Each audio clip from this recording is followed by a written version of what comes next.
Hi everybody, my name is Miss Jen and I'm a preschool teacher at North Campus. Today I'm going to talk to you a little bit about something that you can do to make your read-alouds more meaningful with your children. Now, I'm sure that there have been so many times already that your children have come up to you asking you to read them some stories. So today I'd like to talk a little bit about something we do in my classroom called the book quiz.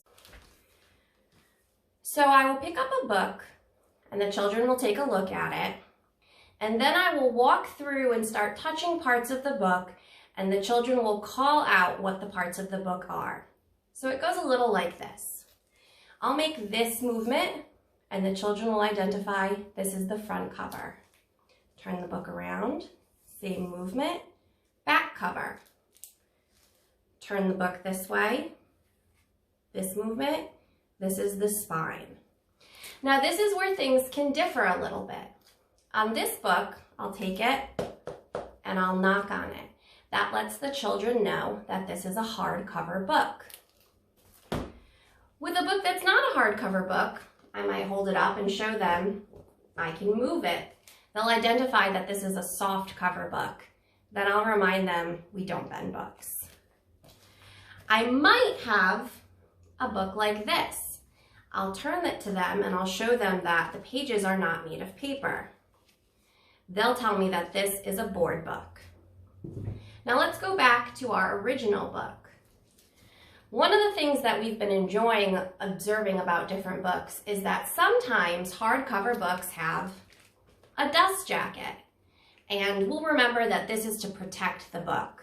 A lot of times the preschoolers will notice that library books, especially hardcover library books, have dust jackets. And I explain that it's because they go through a lot of different hands. In this day and age, dust jackets are pretty easy to wipe down or take off.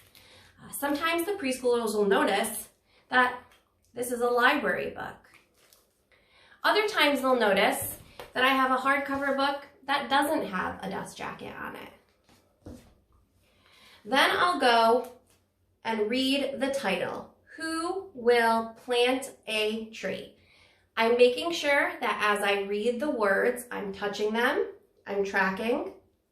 This starts to show children what direction that we read them, and it starts to help children make an association from spoken word to printed word. As I do this, the preschoolers will tell me that's the title of the book. I'll go and I'll find the author and the illustrator. So I will say, written by Jerry Pallotta, illustrated by Tom Leonard. The author is Jerry Pallotta. What does that mean that he does? The author is the person who writes the book. He writes the words. The illustrator is Tom Leonard. What does the illustrator do?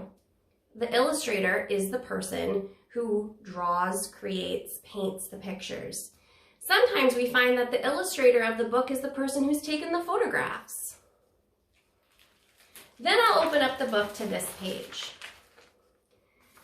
It's nice to take a moment to realize the story doesn't start here. So I'll once again read, Who Will Plant a Tree? Written by Jerry Pallotta and illustrated by Tom Leonard. I might pause for a minute here to let the children make some comments. Perhaps they're gonna talk about what the illustration is. Perhaps they'll make a connection to another book that we've read. Maybe they'll make a prediction about what's gonna happen in this story. If you find that you're comfortable with it, you can ask your child some of these questions and see what they do. A new thing that we've been identifying is this part of the book. I will read to Abby, Hannah, and Emma, who planted a tree of joy in my head. That's who the author wrote this book for. What does that mean? That means that that's the dedication page in the book. I'll sweep my hand across this page and I'll say, and this is where, the preschoolers will answer, the story begins. I hope that you can take some of these conversational pieces, challenge your children to a little bit of book quizzing, and make your read aloud times a little more interesting and a little more engaging. Feel free to reach out to me if you have any questions about how to further engage your child during a literacy time. Thanks, and I'll be back later this week with some more read aloud pointers. Bye!